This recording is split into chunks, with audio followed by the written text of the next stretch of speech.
Hello जी प्यारे बच्चों, आज हम स्टार्ट करते हैं पैरेलल प्लेट कैपेसिटर। मतलब हम टाइप्स ऑफ वेक्टर और कैपेसिटर डिस्कस करने वाले हैं बेटा इस वीडियो में। तो पहले हम डिस्कस कर रहे हैं पैरेलल प्लेट कैपेसिटर, इसके बाद में अपन बात करेंगे स्फेरिकल कैपेसिटर की।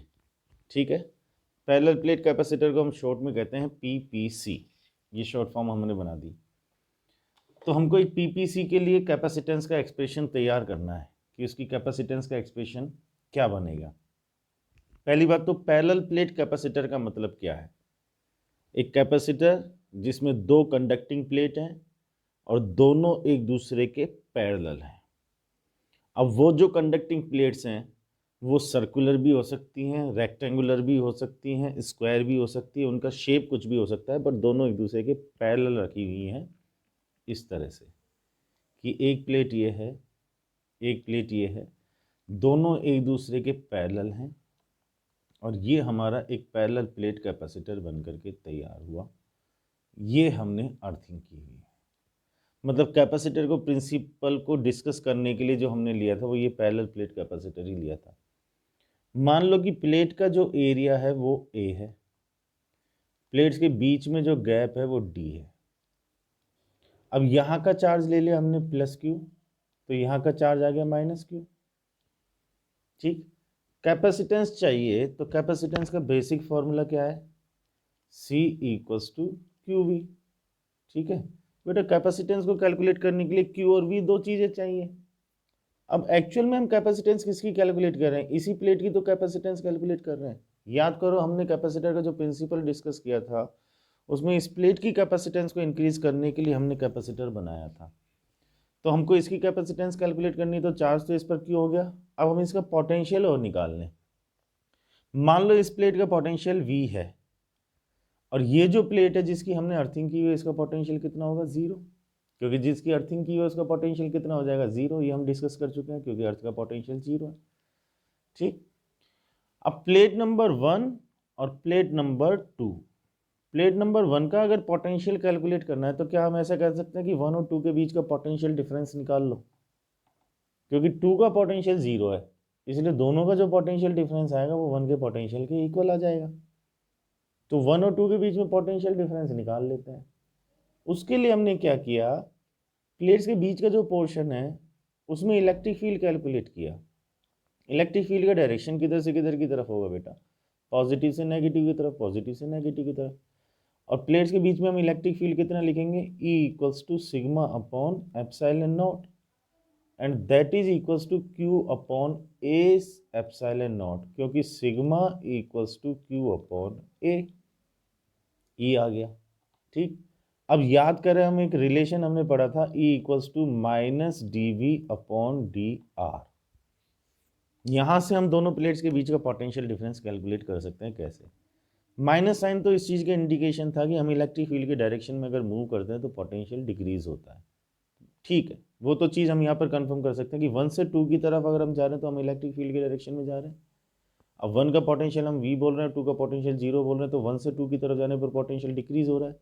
तो सही बात है कि इलेक्ट्रिक फील्ड के डायरेक्शन में अगर हम मूव कर रहे हैं तो पोटेंशियल की वैल्यू डिक्रीज हो रही है। तो माइनस तो इस चीज़ के लिए था, अब उसकी कोई ज़रूरत नहीं। dV हो गया पोटेंशियल डिफरेंस, तो दोनों प्लेट्स के बीच का पोटेंशियल डिफरेंस कितना हो गया, V। और dr वो डिस्टेंस जिसमें ये पोटेंशियल डिफरेंस प्रोड्यूस हुआ, तो वो डिस्टेंस है d। तो क्या मैं ऐसा लिख सकता हूँ कि E equals to V upon D. तो यहाँ से V equals to E D, तो V equals to Q upon A epsilon naught D. ठीक, यहाँ से अगर मैं देखूँ तो क्या Q upon V equals to A epsilon naught upon D. इसको अगर मैं ध्यान से देखूँ तो C है, तो C equals to A epsilon naught upon D. ये एक पैरेलल प्लेट कैपेसिटर की कैपेसिटेंस आ गई। तो C equals to A epsilon naught upon D. अच्छा, मीडियम अगर होता तो मान लो प्लेट्स के बीच में पूरे पोर्शन में मीडियम भरा हुआ है, तो सी एम इक्वल्स टू हो जाता ए एप्सिलॉन नॉट साथ में एप्सिलॉन आर अपॉन में डी। ये मीडियम के केस में कैपेसिटेंस हो जाती। रिलेशन क्या बन जाता, C M equals to C epsilon R. Vacuum की कैपेसिटेंस को एप्सिलॉन आर से मल्टीप्लाई कर दो, मीडियम में आ जाएगा। बोलो बात क्लियर। तो यहाँ से हम कह सकते हैं कि साहब सी प्रोपोर्शनल टू ए है और सी प्रोपोर्शनल टू 1/d है। मतलब प्लेट का एरिया अगर बढ़ेगा तो कैपेसिटेंस बढ़ेगी, गैप अगर बढ़ेगा तो कैपेसिटेंस घटेगी। ये जो पॉइंट है ना, इसको स्पेशली याद रखना, इसका आगे यूज भी है। या तो ऊपर वाला पॉइंट भी रखना है, ए बढ़ेगा तो सी बढ़ेगा और डी बढ़ेगा तो सी घटेगा। मतलब प्लेट्स के बीच का गैप अगर बढ़ेगा तो कैपेसिटेंस डिक्रीज हो जाएगी। बोलो ये बात क्लियर? तो ये हमको एक पैरेलल प्लेट कैपेसिटर की कैपेसिटेंस मिल गई। ठीक, अब इसी में एक केस डिस्कस करते हैं बेटा हम, जो एक अच्छा केस है कि सर आपने पूरे पोर्शन में या तो वैक्यूम लिया या पूरे पोर्शन में मीडियम लिया। भाई पूरे में अगर वैक्यूम है तो हमने ये एक्सप्रेशन लिख दिया और पूरे में अगर मीडियम है तो हमने ये एक्सप्रेशन लिख दिया। जाहिर सी बात है कि हमारे दिमाग में एक सवाल आएगा कि सर थोड़े पोर्शन में मीडियम हो और थोड़े पोर्शन में वैक्यूम हो तो फिर क्या करेंगे? तो एक जनरल केस बन जाता है क्या, कि मान लो ये हमारा पैरेलल प्लेट कैपेसिटर है, ये हमने बनाया, ठीक है, ये पॉजिटिव हो गया और ये नेगेटिव हो गया, ये हमने अर्थिंग कर दी। हमने कहा कि साहब यहां पर एक डाई इलेक्ट्रिक स्लैब रख दी जाए, ये बीच में एक डाई इलेक्ट्रिक स्लैब हमने रख दी, मतलब कोई डाई इलेक्ट्रिक मीडियम। अब सिचुएशन कुछ ऐसी है कि थोड़े से पोर्शन में मीडियम है और बाकी के पोर्शन में वैक्यूम है। जैसे लेफ्ट साइड में अपन देखें तो गैप है, मतलब वहाँ वैक्यूम है, राइट साइड में भी गैप है, वहाँ पर भी वैक्यूम है। बीच में एक डाइलेक्ट्रिक स्लैब हमने रख दी। मान लो इसकी जो थिकनेस है वो T है और इसका जो डाइलेक्ट्रिक कांस्टेंट है वो एप्सिलॉन R है। ठीक है, अच्छा प्लेट्स के बीच का जो गैप है वो कितना है? D है, D है। ये जो लेफ्ट साइड का गैप है इसको x1 मान लिया, जो राइट साइड का गैप है उसको x2 मान लिया। प्लेट नंबर 1 हो गई, प्लेट नंबर 2 हो गई। चार्ज की बात करें तो प्लस की हो गया और माइनस की हो गया। अब ध्यान से देखना डिफरेंस कहाँ आ जाएगा डेरिवेशन में। हमने जब पूरे पोर्शन में वैक्यूम लिया था तो हमने V इक्वल्स टू ED लिखा था और E की वैल्यू हमने ये लिख दी थी, मतलब हमने E को ये लिख दिया था। क्यों लिख दिया था? क्योंकि पूरे पोर्शन में यूनिफॉर्म इलेक्ट्रिक फील्ड था, हर पॉइंट पर इलेक्ट्रिक फील्ड सेम था, Q upon A epsilon naught, क्योंकि पूरे पोर्शन में वैक्यूम था। अब इस केस को अगर मैं देखूं तो प्रॉब्लम क्या आ रही है बेटा सामने, कि x1 डिस्टेंस के लिए बात करें तो वैक्यूम, x2 के लिए अगर बात करें तो वैक्यूम, बट t के लिए अगर बात करें, बीच के पोर्शन की अगर बात करें तो वहां पर वैक्यूम नहीं है, वहां पर मीडियम है। तो क्या हम एक से लेकर के दो तक, मतलब एक प्लेट से लेकर के दूसरी प्लेट तक इलेक्ट्रिक फील्ड की वैल्यू को एक जैसा बोल सकते हैं? नहीं बोल सकते। इलेक्ट्रिक फील्ड की वैल्यू तो सब जगह एक जैसी नहीं है। तो फिर पोटेंशियल डिफरेंस कैसे कैलकुलेट होगा? उसका हमने एक वे आउट निकाला, उसका हमने एक रास्ता निकाला। क्या कि हम x1 पोर्शन के लिए, मतलब x1 डिस्टेंस के लिए पोटेंशियल डिफरेंस निकालें, प्लस t डिस्टेंस के लिए पोटेंशियल डिफरेंस निकालें, x1 के लिए पोटेंशियल डिफरेंस निकाले, प्लस t डिस्टेंस के लिए पोटेंशियल डिफरेंस निकाले, प्लस x2 के लिए पोटेंशियल डिफरेंस निकाले। तो सोच के देखो 1 और 2 के बीच का पोटेंशियल डिफरेंस आ जाएगा क्या? हमने तीन पार्ट्स में बात क्यों की? क्योंकि x1 के लिए हम इलेक्ट्रिक फील्ड को सिग्मा अपॉन एप्सिलॉन नॉट बोल सकते हैं, x2 के लिए भी सिग्मा अपॉन एप्सिलॉन नॉट बोल सकते हैं, t मतलब मीडियम के लिए अगर हम बात करेंगे तो sigma upon epsilon naught epsilon r बोल सकते हैं। तो हमने लिखा v इक्वल्स टू, एक्सप्रेशन में यही वाला काम में ले रहा हूं, लेकिन देखना किस तरह से काम ले रहा हूं, टुकड़ों में काम ले रहा हूं। मैंने लिखा sigma upon epsilon not x1 plus sigma upon epsilon naught epsilon r t plus sigma upon epsilon not x2। क्या ये बात समझ में आ रही है? x1 के लिए लिख लिया, सॉरी x2 के लिए लिख लिया और t के लिए लिख लिया। तो v equals to sigma upon epsilon naught तो हम कॉमन ले लें, ठीक है, क्या आ जाएगा? x1 plus x2 plus t upon epsilon r। तो v इक्वल्स टू, अच्छा सिग्मा को तो अपन q अपॉन a बोल देंगे, तो q upon a epsilon not. ध्यान से देखो ये जो x1 प्लस x2 है इसको d माइनस टी किया जा सकता है क्या? यहां से चेक कर लो, x1 plus x2 equals to d minus T और प्लस में t अपॉन एप्सिलॉन r है, ठीक है। यहां से q अपॉन v कितना आएगा बेटा? वो आएगा A epsilon naught upon D minus T plus T upon epsilon R. ये जो क्यू अपॉन वी है ये सी है, तो C equals to A epsilon naught upon D minus T plus T upon epsilon R. यहाँ कॉर्नर में लिख रहा हूँ अलग से, C equals to A epsilon naught upon D minus T plus T upon epsilon R. ये capacitance आ गई जब हमने एक डाइलेक्ट्रिक स्लैब रख दी टी थिकनेस की, डाइलेक्ट्रिक कांस्टेंट एप्सिलॉन आर। तो C इक्वल्स टू हमारे पास में ये आ गया। हम कंफर्म कर सकते हैं whether this expression is right और रॉन्ग। हम कंफर्म कर सकते हैं कैसे? मान लो पूरे पोर्शन में वैक्यूम हो जाए, ये हमारे पास में एक जनरल एक्सप्रेशन आया है, ये जनरल एक्सप्रेशन बन गया। इससे हम पूरे वैक्यूम के लिए भी बना सकते हैं और पूरे मीडियम के लिए भी बना सकते हैं। सो जो पूरे पोर्शन में अगर वैक्यूम हो जाए तो मतलब डाइलेक्ट्रिक स्लैब हटा दें, मतलब T इक्वल्स टू 0 कर दें। T इक्वल्स टू 0 कर दे तो ये खत्म हो जाएगा, ये भी खत्म हो जाएगा, तो ए एप्सिलॉन नॉट अपॉन डी रह जाएगा। यही आया था वैक्यूम के केस में। दूसरा केस चेक कर लो कि पूरे में ही अगर मीडियम हो जाए तो, अब पूरे में ही अगर डाइलेक्ट्रिक मीडियम हो जाएगा तो T की वैल्यू क्या D के इक्वल हो जाएगी। अब यहां पर T को D कर दो, T को यहां पर भी D कर दो, D से D को मार दो, क्या आ जाएगा? C equals to A epsilon naught upon D upon epsilon R. ये एप्सिलॉन आर उठ करके ऊपर चला गया, तो C equals to A epsilon naught epsilon R upon D. आ गया वही, पूरे में अगर मीडियम है तो ये एक्सप्रेशन। तो पूरे वैक्यूम का और पूरे मीडियम का एक्सप्रेशन अपने यहाँ से बन सकता है। इसीलिए मैंने कहा एक जनरल एक्सप्रेशन आ गया। टी थिकनेस और एप्सिलॉन आर डाइलेक्ट्रिक कांस्टेंट की अगर एक डाइलेक्ट्रिक स्लैब को हमने दोनों प्लेट्स के बीच में पैरेलल फॉर्म में रख दिया तो capacitance will be A epsilon naught upon D minus T plus T upon epsilon R. बोलो यहाँ तक की बात क्लियर हो गई? ठीक। अब इसी में एक स्टेप और आगे बढ़ सकते हैं। दिमाग में हमारे एक सवाल हो रहा है कि सर एक स्लैब की बजाय 2 स्लैब होती तो, मतलब एक स्लैब ये हो गई और इसके पैरेलल एक स्लैब और रख दी जाए। ठीक है, थोड़ा सा मैं इसमें से इरेज करता हूँ अभी, उस केस को भी देखना और आप सोच करके डायरेक्ट एक्सप्रेशन बनाने की कोशिश करना बेटा कि ये हमारा कैपेसिटर है। ठीक है, मान लो एक स्लैब हमने ये रख दी और एक स्लैब इसके साथ में हमने ये वाली रख दी। ठीक है, अब ये एक मीडियम हो गया और एक मीडियम हमारा ये हो गया। वही बात हो गई, ये पॉजिटिव, ये नेगेटिव,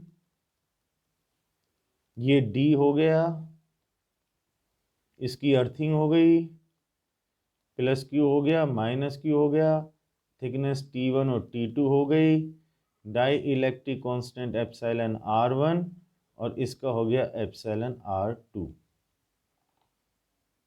ठीक है, आप सोचो, ट्राई करके देखो खुद। अगर डायरेक्टली नहीं सोच पा रहे हो तो इसको सॉल्व करके देखो, फाइनल एक्सप्रेशन क्या आएगा। देखो बेटा यहां पर क्या चीज बनेगी, आप इसको x1 लोगे, मैं थोड़ा सा आइडिया दे रहा हूं आपको। ये x1 हो गया और ये x2 हो गया। अब 4 पार्ट्स में बात होंगी। सोचो ये वाली जो चीज है ये किस तरह से लिखी जाएगी, sigma upon epsilon not x1, sigma upon epsilon not x2, sigma upon epsilon naught epsilon R1 T1, sigma upon epsilon naught epsilon R2 T2, sigma upon epsilon not common तो x1 plus x2 plus T1 upon epsilon R1 plus T2 upon epsilon R2। इसको क्या बोला जाएगा, D minus T1 plus T2। ठीक, अब इतना मैंने बताया, आगे की कहानी आप सोच पा रहे हो? सोच पा रहे हो तो फाइनल एक्सप्रेशन बताओ क्या बनना चाहिए। मेरे हिसाब से C equals to A epsilon naught upon D minus T की जगह बेटा क्या बोलना चाहिए, T1 प्लस T2। सही है, T अपॉन एप्सिलॉन आर की जगह T1 upon epsilon R1, T2 upon epsilon R2। 2 हो तो ठीक। सोचो ऐसे n स्लैब्स लगा दी जाए तो, अगर n स्लैब लगा दी जाए लाइन से, n स्लैब लाइन से लगा दी जाए, तो सोचो क्या एक्सप्रेशन बनेगा। अब तो सोच पा रहे होंगे, n स्लैब्स के लिए अगर बात करेंगे तो c equals to a epsilon naught upon d minus T1 plus T2 so on Tn। बोलो बात क्लियर। प्लस में T1 upon epsilon R1, T2 upon epsilon R2, Tn upon epsilon Rn। ये बनेगा साहब, हाँ या ना, अगर n स्लैब लगा दी जाए तो। बोलो ये कहानी क्लियर है। तो ये हमने पैरेलल प्लेट कैपेसिटर की कैपेसिटेंस लिख ली बेटा, ठीक है। अब अपन इससे आगे चले थोड़ा सा और, एक स्फेरिकल कैपेसिटर की बात करते हैं। इसको पूरे को मैंने इरेज कर दिया। स्फेरिकल कैपेसिटर, ठीक है। पहले तो स्फेरिकल कैपेसिटर बनता कैसे है उस चीज को समझ ले, फिर हम उसकी कैपेसिटेंस की बात करेंगे। स्फेरिकल कैपेसिटर, क्या किया हमने, एक होलो स्फेयर लिया, होलो, उसके अंदर कॉन्सेंट्रिक फॉर्म में एक स्फेयर रख दिया, होलो या सॉलिड, मतलब सेंटर दोनों का सेम। मान लो अंदर वाले का रेडियस R1 है और बाहर वाले का रेडियस R2 है। इसको हमने कह दिया स्फेयर नंबर 1 और इसको कह दिया स्फेयर नंबर 2। हमने अंदर वाले स्फेयर को चार्ज दिया पॉजिटिव। कितना चार्ज दिया, पॉजिटिव, मतलब प्लस का Q। अब इंडक्शन की वजह से क्या होगा, सोच सकते हो इंडक्शन वाली कहानी को। इंडक्शन की वजह से बाहर वाले स्फेयर की जो अंदर की सरफेस है उस पर चार्ज कितना आ जाएगा, माइनस का Q।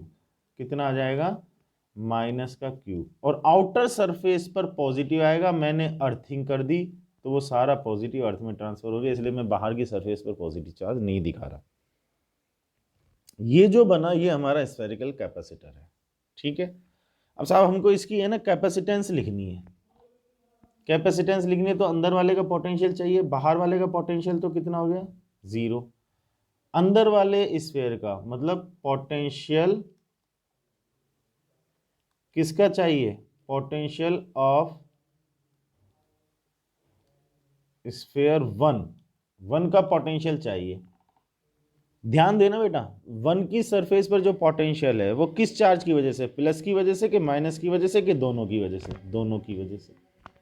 तो हम 1 पर पोटेंशियल क्या लिखेंगे, मतलब हमने 1 की सरफेस पर यहां कोई पॉइंट लिया, तो ये पॉइंट हम कहां कहेंगे, सरफेस पर कहेंगे या अंदर कहेंगे। देखो पॉजिटिव चार्ज की वजह से बात करोगे, मतलब 1 के चार्ज की वजह से अगर बात करोगे तो ये पॉइंट सरफेस पर है, और 2 की वजह से अगर आप बात करोगे तो पॉइंट अंदर है। तो पॉजिटिव चार्ज की वजह से हम पोटेंशियल कितना लिखेंगे, सरफेस वाला लिखेंगे, के क्यू अपॉन R1। और नेगेटिव की वजह से कितना लिखेंगे, अब नेगेटिव चार्ज की वजह से अगर अंदर पोटेंशियल लिख रहे हैं तो अंदर के पॉइंट पर लिख रहे हैं, ठीक है। अंदर के पॉइंट पर पोटेंशियल कितना लिखेंगे, जितना सरफेस पर लिखेंगे। तो नेगेटिव चार्ज की वजह से minus K Q upon R2। बोलो ये बात क्लियर। अब इसको सॉल्व करना है तो V equals to K Q, bracket में 1/R1 माइनस 1/R2। यहां से हम लें Q अपॉन V, ठीक है। तो कितना आ जाएगा, 4 पाई एप्सिलॉन नॉट अपॉन, क्या ये 1/R1 minus 1/R2। Q upon V का नाम C हो जाएगा, तो C equals to 4 pi epsilon naught R1/R2 upon R2 minus R1। ये कैपेसिटेंस आ गई स्फेरिकल कैपेसिटर की, 4 pi epsilon naught R1/R2 upon R2 minus R1, ठीक है। अच्छा मीडियम होगा तो एप्सिलॉन नॉट के साथ में एप्सिलॉन R चिपक जाएगा, वो कोई खास बात नहीं है, वो मैं नहीं लिख रहा।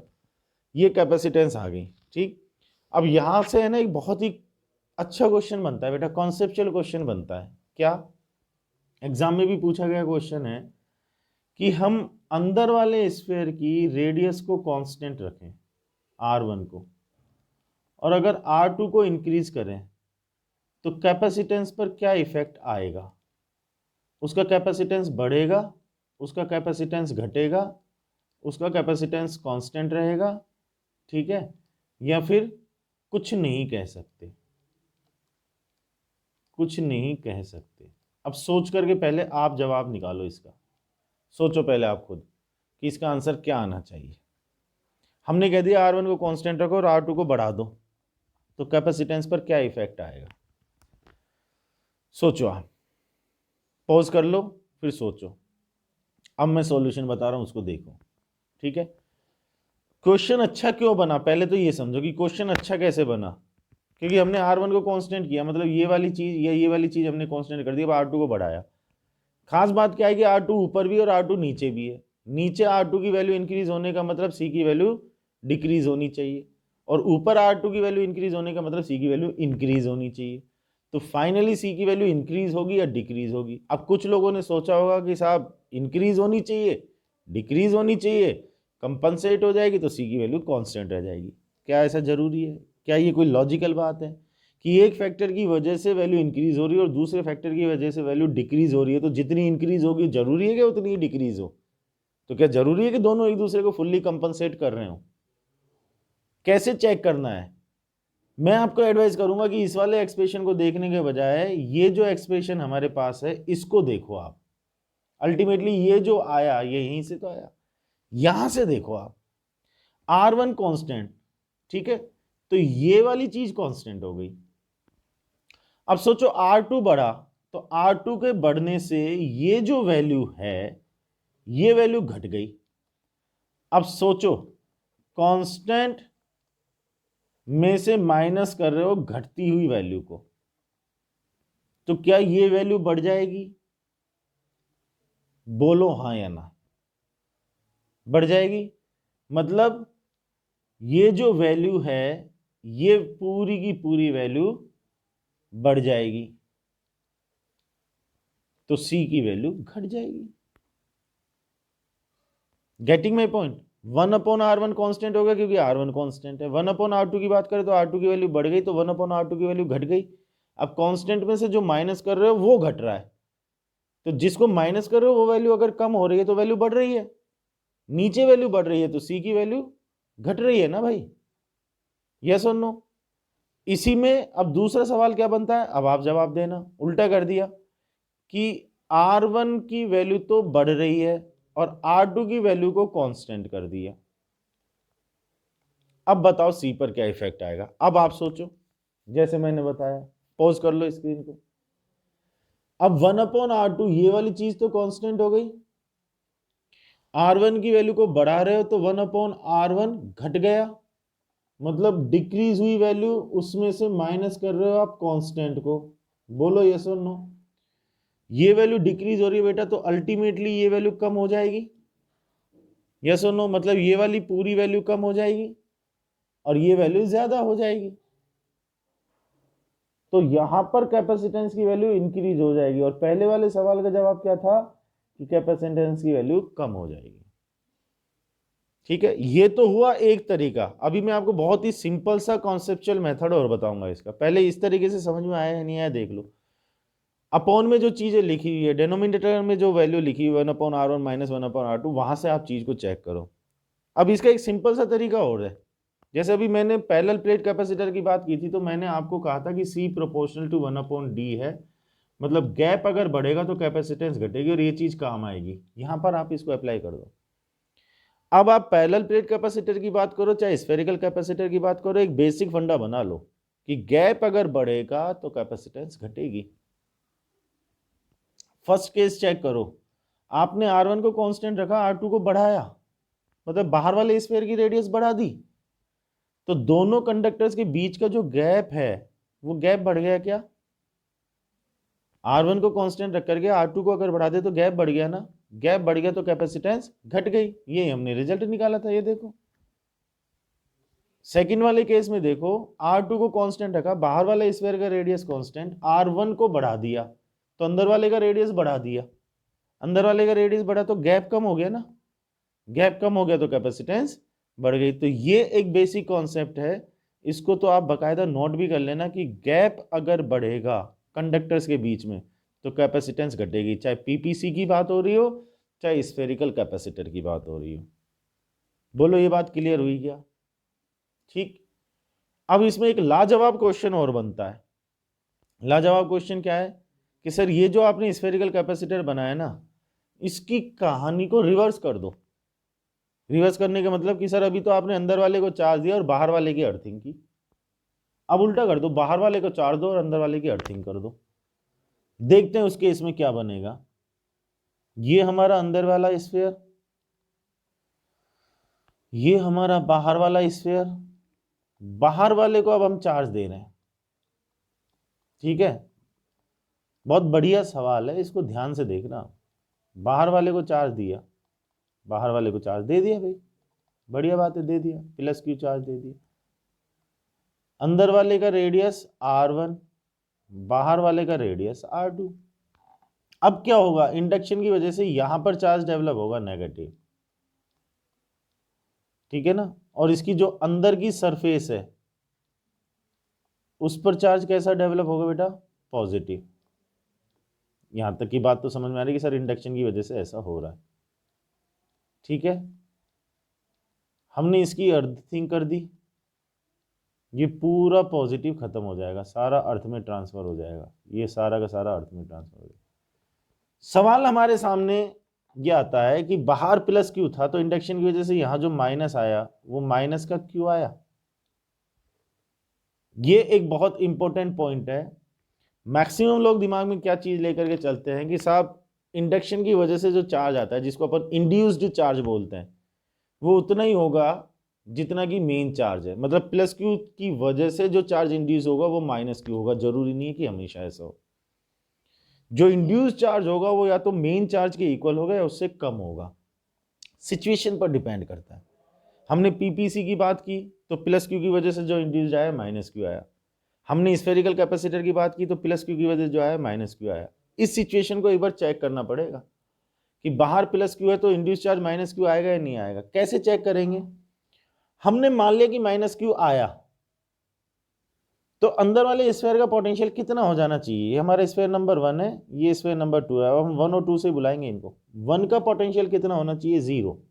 क्यों होना चाहिए, क्योंकि हमने 1 की अर्थिंग की हुई है, जिसकी अर्थिंग करते हैं उसका पोटेंशियल 0 होता है ना भाई। पहले हमने बाहर वाले की अर्थिंग की हुई थी तो उसका पोटेंशियल 0, तो 1 का पोटेंशियल कितना होना चाहिए, 0 होना चाहिए। V इक्वल्स टू 0 किसके लिए, फॉर स्फीयर 1। अब 1 का पोटेंशियल चेक करके देखो कितना आ रहा है, नेगेटिव चार्ज की वजह से कितना आएगा, minus K Q upon R1 खुद के चार्ज की वजह से, और 2 पर जो पॉजिटिव चार्ज है उसकी वजह से कितना आना चाहिए, प्लस का के Q upon R2, that must be equals to 0। सोचो ये वैल्यू 0 आएगी क्या, 0 कब आएगी, जब ये वैल्यू और ये वैल्यू इक्वल होगी। किसी भी हालत में वैल्यू इक्वल नहीं हो सकती क्योंकि ये भी के क्यू है और ये भी के क्यू है, ये वैल्यू डिफरेंट है R1 और R2, तो ये दोनों वैल्यू इक्वल कैसे होंगी भाई, इक्वल नहीं हो सकती, तो 0 तो नहीं आएगा। बट कॉन्सेप्ट हमारा ये कहता है कि उसकी अर्थिंग की हुई है तो जिसकी अर्थिंग की हुई है उसका पोटेंशियल तो 0 आना चाहिए। इसका मतलब गड़बड़ कहाँ है, गड़बड़ यहाँ है कि हमने ये जो माइनस लिया है, माइनस तो ठीक है लेकिन ये क्यू की जगह क्यू डैश होना चाहिए, कुछ और होना चाहिए। इन दैट केस हम क्या लिखेंगे, minus K Q dash upon R1 plus K Q upon R2 equals to 0। It will help me out to find the value of Q dash. यहां से मैं क्यू डैश की वैल्यू निकालूंगा पोटेंशियल 0 करके, तो मैं लिखूंगा K Q dash upon R1 equals to K Q upon R2, तो Q dash equals to Q R1 upon R2, ये चार्ज आएगा अंदर वाले पर, क्यू ब्रैकेट में R1 अपॉन R2। कहानी समझ में आ रही है नहीं आ रही, अंदर वाले पर जो चार्ज आया वो क्यू ब्रैकेट में R1 अपॉन R2। अब हम बाहर वाले का पोटेंशियल लिख लेते हैं। चार्ज नेगेटिव आ रहा है, ये ध्यान रखना, ये नेगेटिव है चार्ज, ये तो वैल्यू निकाली है मैंने। अब बाहर वाले का पोटेंशियल लिख लें, यहाँ ये पॉइंट है कहाँ पर, सरफेस पर या बाहर, दोनों बातें बोलेंगे। पॉजिटिव चार्ज की वजह से बात करेंगे तो सरफेस पर, और नेगेटिव चार्ज की वजह से बात करेंगे तो बाहर है। नेगेटिव चार्ज की वजह से बाहर वाला एक्सप्रेशन चलेगा, तो माइनस का के क्यू डैश अपॉन डिस्टेंस कितना हो गया R2, ये अंदर वाले चार्ज की वजह से इस पॉइंट पर पोटेंशियल, और प्लस में लिख दिया के क्यू अपॉन R2, ये हमारा V है। बात समझ में आ रही है बेटा मैं क्या कह रहा हूँ?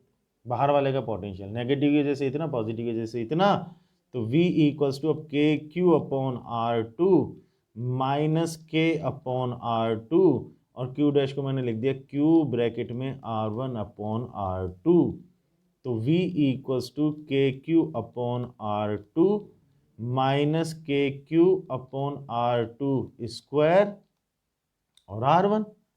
सही चल रहा हूँ? तो V equals to K Q upon R2 square अगर मैं कॉमन लूँ तो R2 माइनस R1 आया। बोलो आया कि नहीं आया? आया।